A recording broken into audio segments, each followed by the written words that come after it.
Before we start that, I'd like to just give you a few reflections as to what I see as I wander around the world and what I see going on around the SDGs. In July, I was at the UN High-Level Political Forum in New York.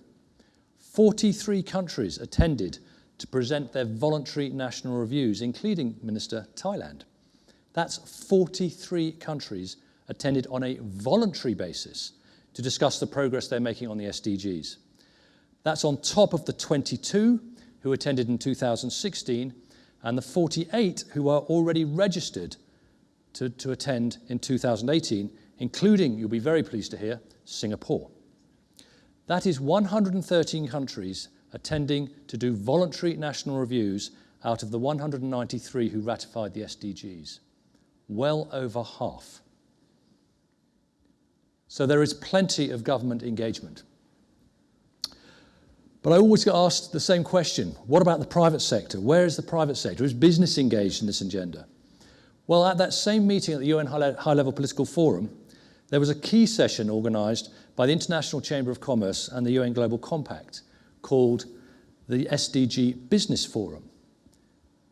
1,500 people registered for that event. Yes, 1,500 people.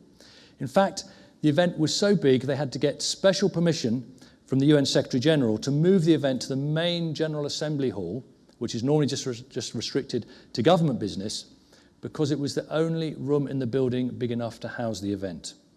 I think that says it all. Unlike the MDGs, the SDGs have really got the attention of government, business and civil society, and as Akim was saying, have grown at a scale and a pace in terms of interest probably faster than any of us expected. And at New York Climate Week in September, it ought to be renamed New York SDG Week. The number of events with an SDG focus and the number of businesses attending was quite astounding. And then let's just look at this conference. Tony tells me we have only over 900 registrations for this conference here in Singapore. That's the biggest RBF conference to date. I think that's worth an applause, don't you?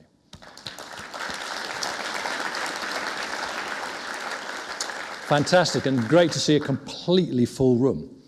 So can I ask you all, speakers, facilitators, participants alike, to remember this is the Responsible Business Forum. The clue is in the title. Please can we make sure we don't lose sight of the role of business in the achievement of the SDGs. On that front, I just want to very quickly give you 5 pointers around how I think about how business should engage. First, business cannot achieve the SDGs. That is not the role of business. That is the role of government. But business can align its strategy with the SDGs to help government achieve them, as Akim was saying. To achieve the SDGs, business will have to implement change at scale. I don't want to hear about what I call the sunshine stories. I want to hear about the real stories of business changing its business as usual, either how it delivers its products and services or how it changes the products and services itself. Which brings me to my third point.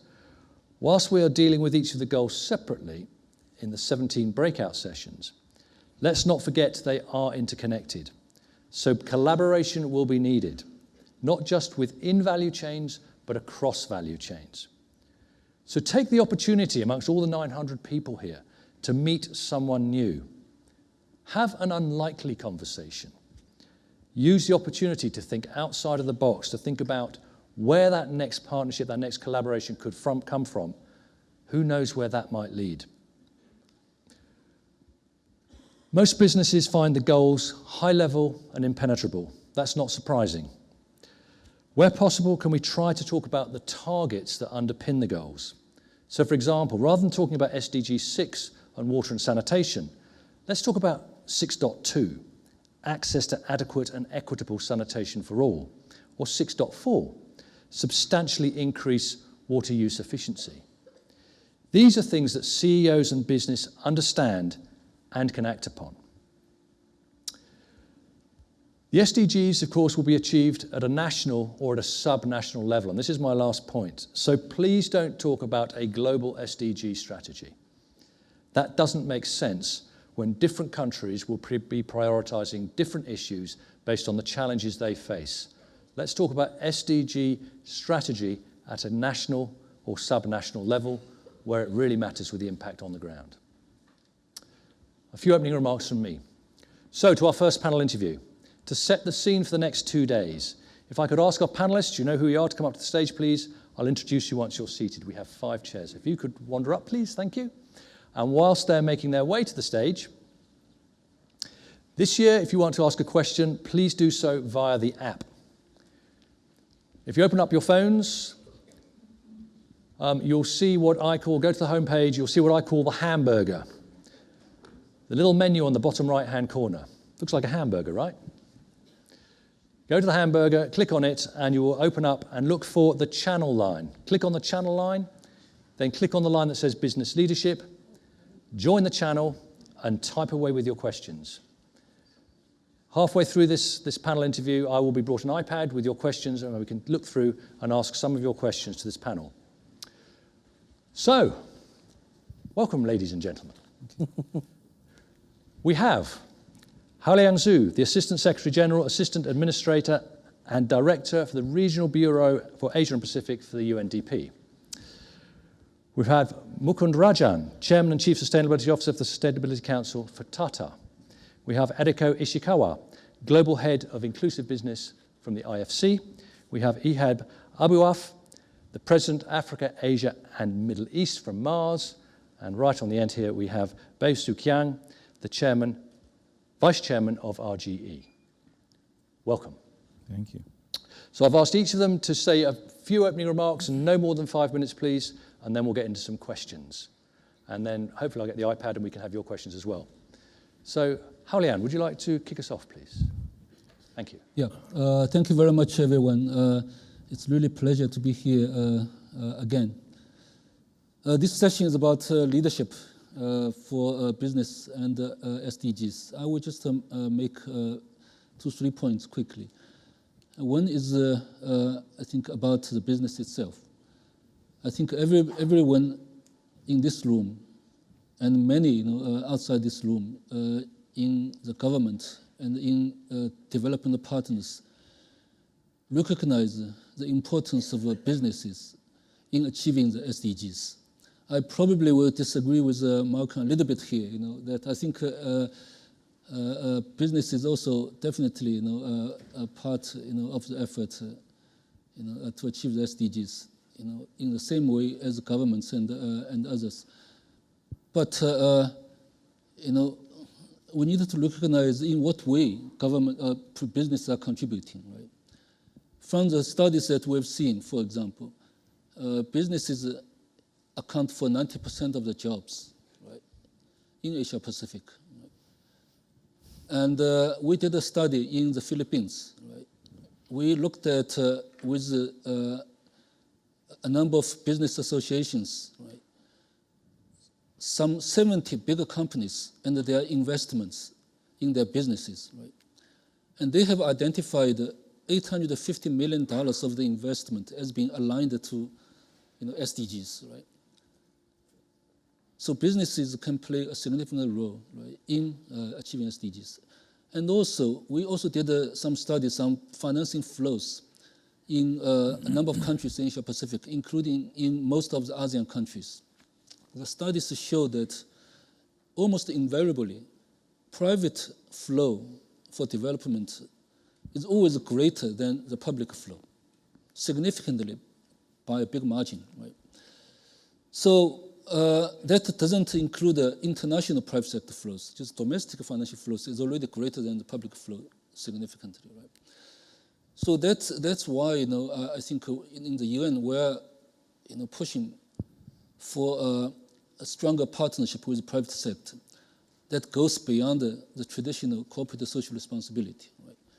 And we believe that, and there are evidences that if businesses take sustainability as part of their business strategy, it is good for their business. It is good for customer loyalty, for employee loyalty, and for their reputations in the society and so forth, right? So this is just one set, a few points on this one. Now, then the other point I want to make is what is the role of the government? Malcolm, I fully agree with you, right? Governments have to be in the driver's seat, right? it is the government's responsibility, right, to ensure that development objectives, are prioritized, and investments are aligned, right, and the policies and the policy incentives and the legislative framework are conducive, right, for sustainable, for inclusive, and for resilient development. Right? But the government, it's very important that the government sees this as a partnership. Right? I think this meeting very much is about partnership, right? Partnership between the government, business, and the civil society and academia, and the development partners, including the UN. Right? So the government has a role in policy, in setting national priorities together in a consultative manner, right, with the stakeholders. And also through its actions, such as responsible procurement policy, right, inclusive procurement policy, right, and many other means, right, to drive SDG achievement in certain directions. Right. And my last point, very quickly, is about what we can do in the UN. Right. We have many development partners that are involved in supporting SDG achievement. Right. But in the UN, right, we're looking what we can do concretely to contribute to this effort. And that comes to the question of comparative advantages that we believe we have. We are very much involved in now in innovation, in the space of innovation, innovative solutions to development. We are very much involved in innovative financing space, right? Impact financing, right? Blended financing, Islamic financing, and so forth. Right? We are doing this not because we believe we can do better than private sector, can beat IFC. It's unlikely, right? But I think the reason we are getting involved is because we recognize the importance of this innovative space, okay, right, for achieving SDGs in terms of policy, financing, right, scaling up effort and so forth. But we believe that if we don't do it, don't try it, don't get our hands dirty, we're not going to know really the ins and outs of challenges that the private sector has. And there's a partnership, that needs to be built, right? The difficulties of building these partnerships, right? So we're doing this because we want to actually get into action and to be the connector between different partners, different sectors. We have the trust of the governments. We can play the convening role to bring partners together, right? And we have a network. We can bring best practices from one country to the other, and we can play a significant role to scaling up successful applications. That's, I think, where we stop. Okay, so it's a partnership, and we need to work together. Thanks, Haoliang. Well, I think we'll come back to that question of partnership later on, and I'll be really interested to see how you're working with IFC on this innovative financing. Mukund, do you want to say a little bit about Tata and what Tata's up to? Yeah. Thank you, Malcolm. Morning, everyone. I represent India's Tata Group. And what I'd like to do is very briefly share with you some perspectives on the importance of private sector participation in addressing the challenges of sustainability, both on the social dimension and the environmental dimension. And I think India in particular offers very valuable examples of both at a time of worldwide concerns around two critical challenges. The first is the pressure that a growing global population is placing on the natural environment. We're now reaching the so-called Earth Overshoot Day in August, which is quite simply frightening. And associated with this is the requirement of international cooperation to address many of the consequential global environmental problems like ozone depletion, global warming, and the loss of biodiversity. The second significant challenge we face is growing inequality in society. So earlier this year, Oxfam released a report on global inequality, which suggested that as few as 8 persons own as much wealth as half the world's population. An excessive skew in income distribution can generate multiple social problems. And indeed, this explains some of the unexpected political outcomes that we're seeing in recent years, including in India, in the United States, and the United Kingdom. Now, there's much that individual corporates can do to address these kinds of challenges, and it is in the context of the need for a global consensus around these and a unifying framework that the United Nations Sustainable Development Goals, or SDGs, become especially relevant. The Tata Group itself is completely aligned with the UN's SDGs. In a first-of-its-kind report earlier this year, we released a publication of 65 case studies from across the Tata Group, which illustrate how our companies are contributing to the SDGs. I'm going to share just 2 of these cases. Take SDG 5 on gender equality.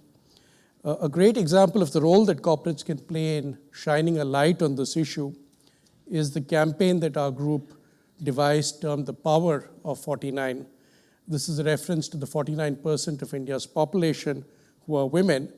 Now, this is a campaign that we launched just ahead of the Indian general elections in 2014 and was designed to encourage women to recognize their power to create change by registering for the vote and by casting informed votes for candidates who promised to do something about women's issues. So we undertook a multimedia survey. We solicited women's inputs on the issues that really matter to them. We had 1.2 million responses, making this the largest survey of its kind in the country. We then compiled these in the Voice of 49 manifesto, had this debated on primetime national television with all the major national political parties, and most of these issues found their way into their eventual manifestos. I think as a result of initiatives like this, the general election saw the highest ever participation of women in the Indian electoral process at 66%. The previous election saw a 10% smaller number at 56. So here's a way in which corporates can shine a light on a critical issue and bring some of their marketing capability to really focus attention. I'll give you the second example, which is SDG 8, decent work and economic growth. We are responding to the socio-economic challenges presented by the entry into the Indian job market of 1 million young people every month. Now, through Tata Strive, our skill development initiative, we're trying to create a network of skill development centers. These include centers created by our companies, centers managed by nonprofits, and centers managed by the government, both the central and state governments, the industrial training institutes. What we provide are relevant inputs on curricula, on pedagogy, and also we offer on-the-job training.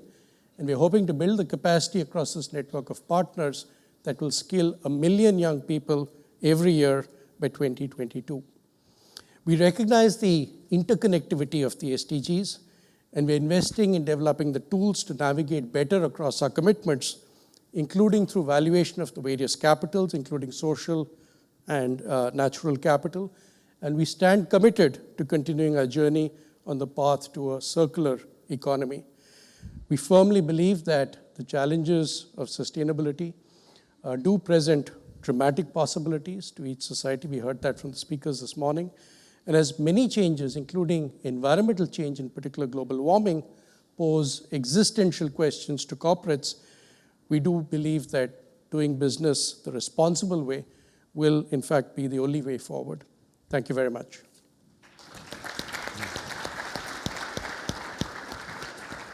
Thank you, Mukund. 2 very interesting examples there. I'm sure you've got plenty others. I'm going to come back to you a little bit on that because they were influencing government a bit through the gender issues. Question was whether you were working with government. I'll come back to you on that. Eriko, IFC and inclusive business. Can you tell us a little bit about that? Absolutely. Thank you. First of all, thank you so much for inviting me to come. This is the first time that I come to this forum, so I'm very excited to be here. So many of you know that the International Finance Corporation is part of the World Bank Group. Many of you may not know that we have been around for 60 years, and our main purpose has always been to finance the private sector, while the World Bank finances the governments. So in the 60 years that we've been around, we also have really shifted more and more towards looking at what are the very, very important issues in development. So what is inclusive business? It is a pro-poor, pro-business approach. It has great strategic relevance for IFC and the development agenda. For one thing, Inclusive business is really businesses at the core integrating in their value chain low-income farmers or providing services for people of low income, water, sanitation, health, education, also microfinance. So what we do is consistent with the World Bank Group's twin goals of eradicating poverty and promoting shared prosperity. In addition, we have a new kind of World Bank Group goal, which is called maximizing finance for development. And many of the speakers have said that the needs are so big and we have to get the private sector involved, but we have to do it in coordination with our colleagues at the World Bank. So we're really working together to look at a diagnostics of countries and where can the private sector play a role. So in that kind of theme, the inclusive business practice, which we've been doing this for many, many years, it didn't have a name, but since we were created in 2010, but we went back to our portfolio all the way to 2005. And we can tell you some numbers. So $16 billion is the amount we have invested in companies with an inclusive business model. And that is 530 companies in emerging markets. And it's 90 plus countries that we are doing this kind of business. And just for the last year, the people that have been reached in terms of farmers, students, patients, micro-entrepreneurs, it's over 230 million individuals. So it is a practice that we have been doing for quite a while. And it's really, the time has come to really focus on how can we accelerate other institutions and other financiers to really enter into this market. And right next to me, we have a client of IFC. So we really have the best companies in emerging markets that have the same attitude that if you are a company and you are in a country where poverty is a really large problem, that a company cannot really be blinded to that. They have to really try to see what they can do in their core business activities. It is not CSR, and I have to say that every single project IFC does goes through a social, environmental, and governance. You know, we really look at everything in addition to the financial business aspects, but it's very important that everything that we do does look at ESG. But in addition to that, we have two business practices. One is the inclusive business, and then we have the climate business. And those two are very, very crucial to IFC being able to contribute to the SDG agenda. Lovely, thank you. And I'm going to come back to you on that question of how do you get more finance? I presume you've got even more money to deploy if you wanted to. It's how do we get that out? Ehab from Mars. Mars has been big on this area for a while. What's Mars up to right now? So thank you everybody for being here tonight and this morning, and thank you for inviting me to be with you. It's my first time as well in the forum. I think the story of Mars is a good one that talks to how businesses can play an important role in being responsible and making a change in the right direction. Mars is a company that's been around for more than 100 years.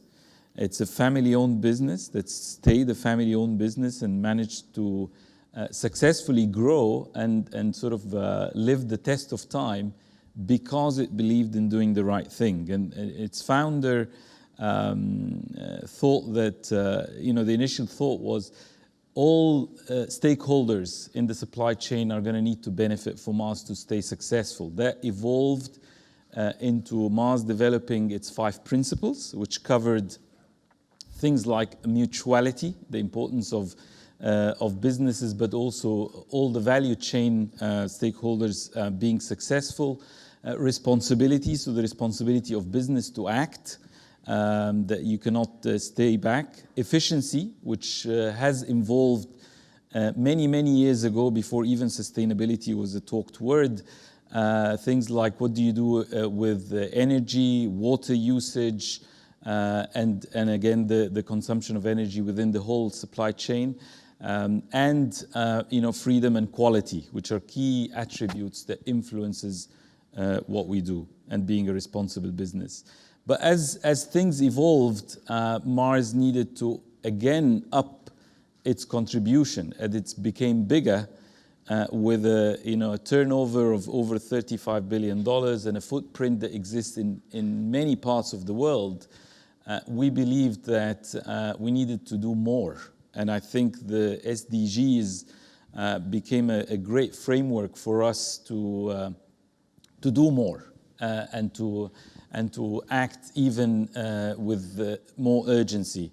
And we've launched recently what we call the Sustainable in a Generation Plan, which was introduced within the United Nations activation in September, with a pledge to invest $1 billion over the next 5 years within this plan, which sits on 3 main pillars: a healthy planet, thriving people, and nourishing well-being. And we believe that the only way we will stay successful and businesses will stay successful is to adopt a plan that is more encompassing and far more reaching and more ambitious. The pillars of these plans, or the approach to deliver against these plans, speaks a lot to what a Responsible Business Forum talks to. So a science-based approach. We want to, and businesses, and as a business leader, what attracts me to stay in the business that I'm in is we like to believe we're acting on the basis of rational thinking. Things that we can touch, we know will make a difference, is target-based and is time-bound. I think that's the language of business. The second one is, or the second piece of approach that is important, is that it's got to make good business sense. We want to make money.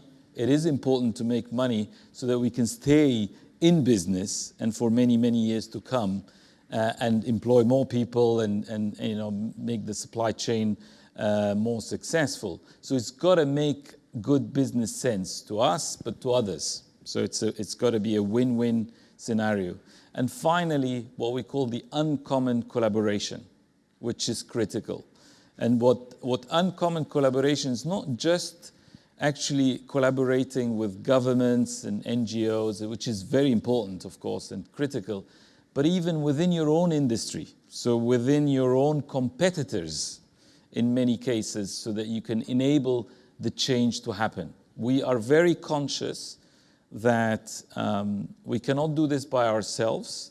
We can make a difference, but for us to have the impact we think that should happen, it's got to come from that uncommon collaboration.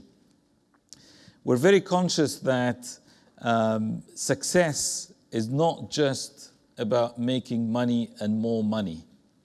The equation within the business piece covers the planet in which we operate, the people that helps us to operate, and the communities in which we operate, and of course the capital that we use to be successful.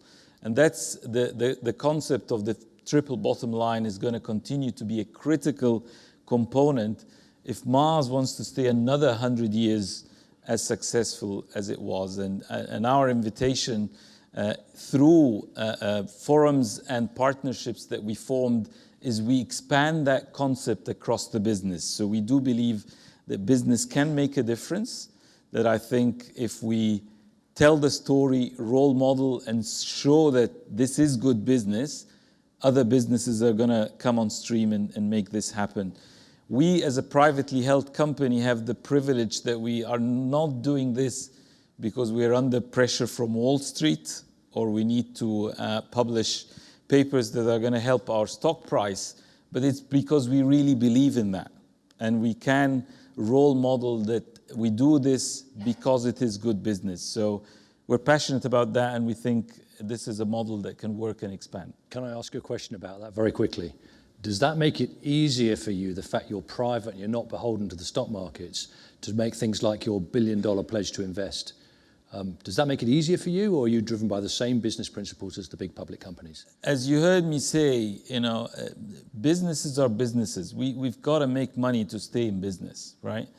what our privately owned ownership gives us is the freedom in terms of the lifetime of the investment that we make. Right. We can take a longer term view, Okay. but still within that pledge of the $1 billion, I can tell you that there are short-term benefits that we will see, there are medium-term benefits, and there are, yes, long-term benefits. So your finance director has signed off on this. Absolutely. Jolly good too. Excellent. Thank you. I'm going to come back on some more of that. And finally, Soo Khiang, RGE. Good morning, distinguished guests, fellow panel members. Like Mars, RG is a group of privately owned companies operating along the founders' operating philosophy of 5 Cs. Okay, that means our companies have to do good for the community, good for the country, good for the climate, good for the customer. Then only it will be good for the company. Along the line of community and country, the focus is really to elevate poverty because most of our businesses are operating in rural areas in Indonesia, in China, in Brazil. And how do we elevate poverty? Through 3 E's. Okay, education, focusing on education, empowerment, and enhancement. In terms of education, the focus is really access to quality education. So we have upgraded close to 500 schools. We have upgraded the teachers' teaching skill, about 2,000 of them. You know, in terms of scholarships, we have given close to 200,000 scholarships to the communities around, not only around operations, but also in Indonesia. In terms of enhancement, you know, our palm oil company worked with close to 36,000 smallholders to improve their yields, to improve their silvicultural practices so that they can have a better livelihood. You know, our companies are at the pioneer. They are the pioneers of what we call a fire-free village program. Working with villagers around our community, along our operations, to encourage them and incentivize them not to use fire to clear their land, but to use mechanical means to clear their land. And we have been successful in this, and we have scaled it up to now close to 75 villages are involved in this program. And we have even formed an alliance to share best practices with other companies. In terms of climate, you know, our palm oil companies in RSPO, they are certified RSPO standard. By end of this year, all the smallholders that are working with us will be also certified RSPO. For the pulp and paper company, you know, we have what we call a production protection model, which in some ways is an illustration of SDG. The production area essentially is a ring of plantation surrounding a conservation area. That ring of plantation provides jobs for close to 90,000 people, direct and indirect, in the community, right? And that takes off pressure for them to encroach land. It also provides a security buffer to help us protect the conservation area. Today, we have close to about 400,000 hectares of conservation area. We're in the process also of restoring them. In fact, the shareholder has committed US $100 million for operational activities in this conservation area, all right, to restore them. So, by and large, our companies are operating somewhat along the SDGs. The SDGs launch have now given us a good framework. We're going through an exercise to realign all our programs, framework, reporting, measurement, impact measurement along the SDGs goals. Okay? But that is not good enough from our perspective. You know, at the same time, we need partnership, like what some members say, with UNDP, with the local government. The philanthropic arm of the founder, Tanoto Foundation, has actually co-sponsored a UNDP project to help Indonesia government bring the SDGs goals down to the national level, subnational level. So in fact, they are working in our areas of operation, the district and the province, and they are close to completing the program. So we hope at the end of their program, the business can come together with UNDP to see how we can align the SDG goals at the district and the provincial level, and how the business can help the sub-district and the province accelerate the achievement of their goals through better investment from the company. So this is what we have done in terms of accelerating the SDG goals. Thank you very much indeed. So what we're having here already, we're seeing some partnerships in action, partnership between RGE and UNDP, partnership between IFC and Tata. So we're already hearing partnerships. What the time we got on the clock, by the way, panel, is not the right time. We haven't got quite that much time left, I'm afraid. I'm going to ask you one question, and then I'm going to ask for the iPad, see if we can get any questions from the audience. The question is going to be, as you'd expect, around partnerships and leadership. And I'm just going to come around with one question for each of you on this area.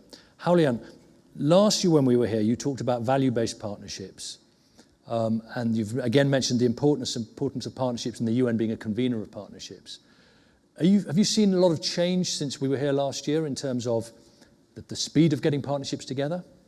Yeah, I think I can just name 3 things that I saw very quickly. One is that last year we worked with a number of partners, companies, on the idea of gender seal, the certification for companies that conform to gender equality standards.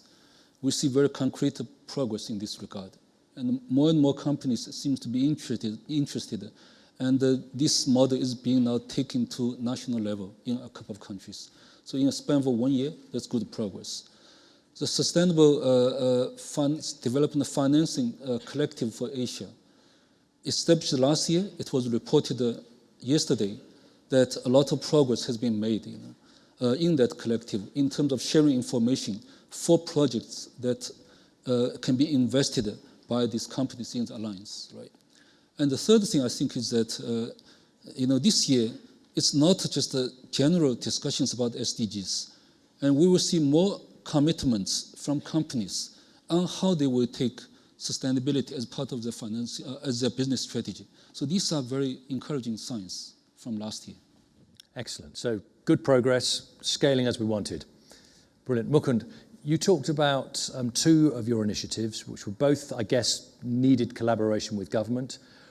The first one on the raising gender awareness, it felt more like you were sort of telling government by raising the issue rather than working with government. How much is Tata working with the Indian government on these sort of programs? Oh, considerably. I mean, the skill development initiative I mentioned actually encompasses the industrial training institutes, which the government, both central and state, have had in place for decades now. I think what we're finding in India is government actually, for most of the SDG commitments, has the capital. What they lack often is the execution capability or the efficiency which the private sector can bring in. In skills development, what we found was particularly our understanding of the kinds of jobs industry can offer and the kinds of skills that we need so that people are relevant to these jobs was very different from the government's understanding. Many of the curricula, the equipment, the infrastructure in skill development institutes managed by the government were 30 years old, 40 years old.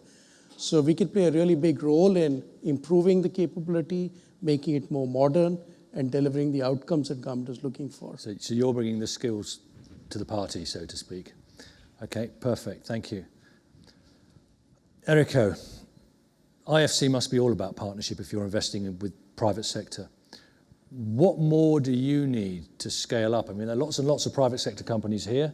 I guess you're not funding all of them. What do you look for in order that you could actually create a partnership and actually get funding going for inclusive business?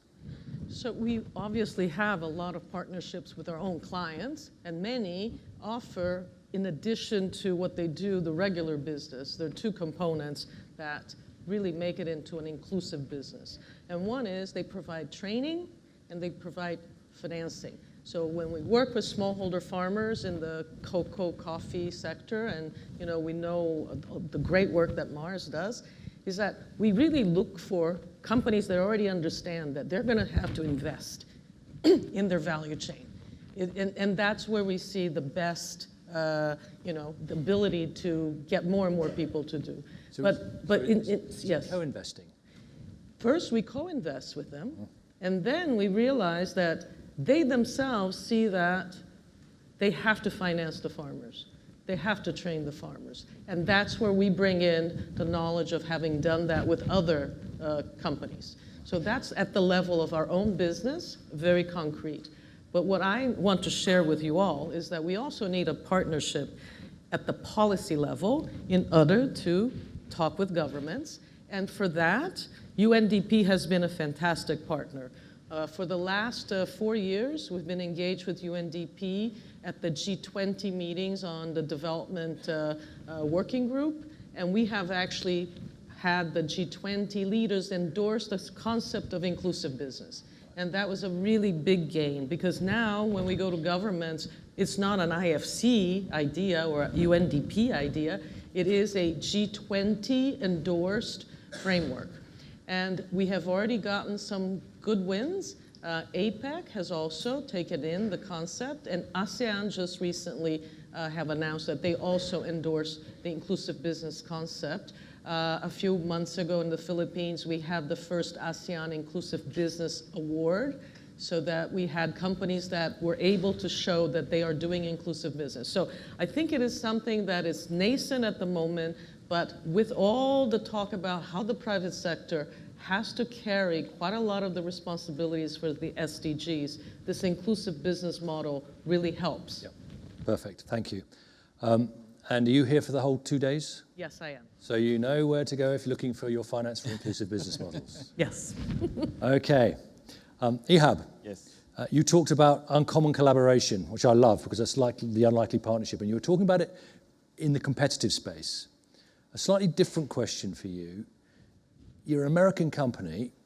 Do you hit up against antitrust laws and all this sort of thing, which I hear quite a lot about trying to do collaboration with your competitors? Is that a problem?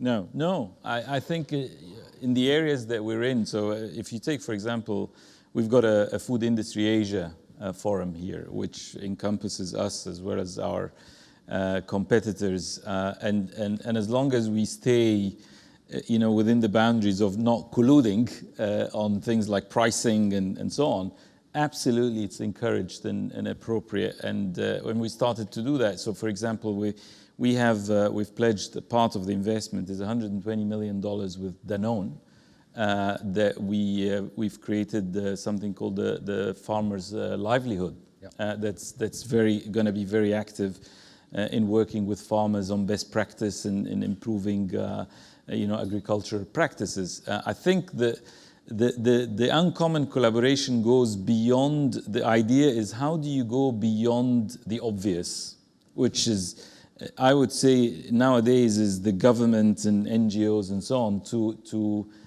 what's not the obvious, which is how do you extend your impact within your supply chain, for example. So we talked about reducing greenhouse gas emissions in our facilities by 100% by 2040, but we have an ambition now to do that within our entire value chain. For us to do that and get to the 67% reduction target we've set for 2050, we've got to work with our logistics suppliers, our suppliers and their suppliers. That's uncommon, and that has not happened before. And I think that would require a lot of energy from people within the value chain to deliver that. So back to the collaboration with competitors. If Yes. you found a really clever way of doing that in your value chain, would you share that with your competitors? Absolutely, and we do. So a lot of our work that we do in terms of food safety, for example, is pre-competitive, and we share. We've built a global food safety center in Beijing, and that's here in Asia. The work we do with farmers and within the cocoa farming area to improve the yield, a lot of it is pre-competitive, and we make it available because we recognize that no matter how big you are, you're not going to have the appropriate impact unless you work with your industry associates. That's the reality. I think that's a real sign of leadership that we're starting to see competitors working together. Monica, have we got the iPad, please? And while that's coming over, Soo Khiang, you've talked about the importance of partnerships. You've talked about the importance of working with government. There's been quite a lot of press at the moment about how April's working with the Indonesian government. Do you want to make any comment on that? Well, I think, the press obviously kind of sensationalize it. But the truth of the matter is that we have discussion with this Ministry of Environment and Forestry in terms of trying to mitigate the impacts, the social impacts of their policies. because we take the SDG responsibility very seriously. So while there can be some differences in the way, I wouldn't say differences in the way it's implemented, but that requires a lot of partnership discussion to see how we can implement what they want to implement, at the same time trying to mitigate, and minimize the impact in terms of loss of jobs, immediate term, short term, and other social issues as well. So that's really what's happening between us and the ministries. So it's not quite what the press is saying. Yeah. Okay, thank you. Right, the clock has now been put right, so you can see how much time we've got left. I'm going to ask you each one question I've got here, same question for each of you, and if we could be quite quick, please. All of you have been involved in businesses which have been involved in sustainability since before 2015. So the question is, how have the SDGs changed the way you think about the way you operate, whether it's in the UNDP or in the private sector or with the IFC? So a nice, short, sharp answer, if you could, please, on how have the SDGs changed or not what's going on in your world? No, thank you, Malcolm. It's a very important closing question, sort of. I think what we see is that the world has achieved a significant advancement in terms of poverty reduction, right? And many areas of health, longevity, and income, and so forth. Many, many advancements, okay, right? But at the same time, there's so many problems, right? Unprecedented problems and challenges that we face in the world. 65 million refugees, many of which are in our region, right? 200 million people unemployed, many of whom are in our region. So increasing disparity that you mentioned, right? That is fueling the dissatisfaction and the disenfranchisement in our society. And I can give so many examples, loss of diversity and climate change, right? So advancement, but there's so many problems. And the people have become increasingly impatient, right? So this is the one. And now, the Secretary General of the United Nations, right, Antonio Guterres, has always advocated that development is the best prevention of crisis. Right? So through development, we can work together to prevent all this kind of, dissatisfaction from brewing into bigger, instability and the problems, right? So that's what the SDG framework has done. The SDG framework is an integrated agenda, inclusive agenda, that represents the best opportunity for creating a peaceful and a prosperous society for us in Asia Pacific and beyond. Right? That's what the SDG framework has changed, in my view. And the business has a significant role to play in achieving that goal of, as I said earlier, inclusive, sustainable, and resilient, prosperous society for us. So the SDGs gives us the roadmap, the framework, the language, which business and government can both get behind. Mukund, from a Tata perspective, SDGs, is it helping to frame what you're doing? Absolutely. I mean, as you rightly said, we've been around now. Next year we celebrate our 150th anniversary, so this is not new for us. But what it's done is to provide a comprehensive framework. And I think three key words that come to mind. One is opportunity. We already heard others also talk about the fact that when you shine a light on the issue of climate change, for instance, solar becomes an opportunity. We are now today India's largest rooftop solar player as a result of the light that we shine on the importance of this issue. The second is circularity, the interconnectedness of SDGs. One situation in one SDG actually becomes an opportunity in another. And so we look at, for instance, even waste management. One company's waste becomes the other company's opportunity, even within our own group. The third issue that we've, I think, benefited from this focus, the 2030 context and indeed the temporal context, there is a need to move thinking beyond the immediate short term. A lot of the problems post-2008 have been because of excessive short-term focus, and we are part of an organization called Focusing Capital in the Long Term, which is really trying to change investor mindsets towards supporting organizations that are thinking about the future in the next 20, 30, 40 years even, and making investments to prepare for those. Perfect. Thank you. Opportunity, interconnectedness, and beyond the short term. Eriko. I think the SDGs framework really helps all parts of the society look at the real important issues. especially poverty reduction. And what's interesting is that even for IFC, we have been issuing green bonds. We're AAA bond issuer. We've been issuing a lot of green bonds. And in the last 2 or 3 years, we've been issuing inclusive business bonds and now a social bond. And the amount of interest of pension fund managers, real long-term investors, in really investing in inclusive business through what IFC does has been overwhelming. So I think that this SDG is alerting everybody that there are these issues, and yet there are solutions. But in order to continue to accelerate the solutions, we need more financing. We need more real money, buying our bonds or buying other types of bonds, and really focusing on what can be done. And I think that it's important to have a framework that we all understand. So businesses can do it. I think that's the most important thing that we have to show. And then that there are other, financial players that also have to support the businesses. So the SDGs give us the framework which we can all understand. Mars has been talking about the mutuality of interest forever, which you could say is a different way of saying SDGs. So do the SDGs change anything for Mars? I think they add, because they're not just a framework, it's science-based targets that are time-bound. They provide, in essence, to a context of a win-win, which we believe is important, and the basis for uncommon collaboration. So, which is the three elements of the approach that we think is going to make a difference. So, in that respect, I think it's a great it's a great approach. Perfect. And Soo Khiang, you talked about the 5 C's, the 3 E's, and then we've got 17 SDGs. How does that play? Well, not all 17 SDGs are going to be impacted on the way the company does business. So we really have to prioritize, right? And that's the same even for the local government as well as the national government. What is important is that there is now a common language for us to see how to align the priority SDGs and how to invest the money to accelerate the achievement of the SDGs. So that's one aspect.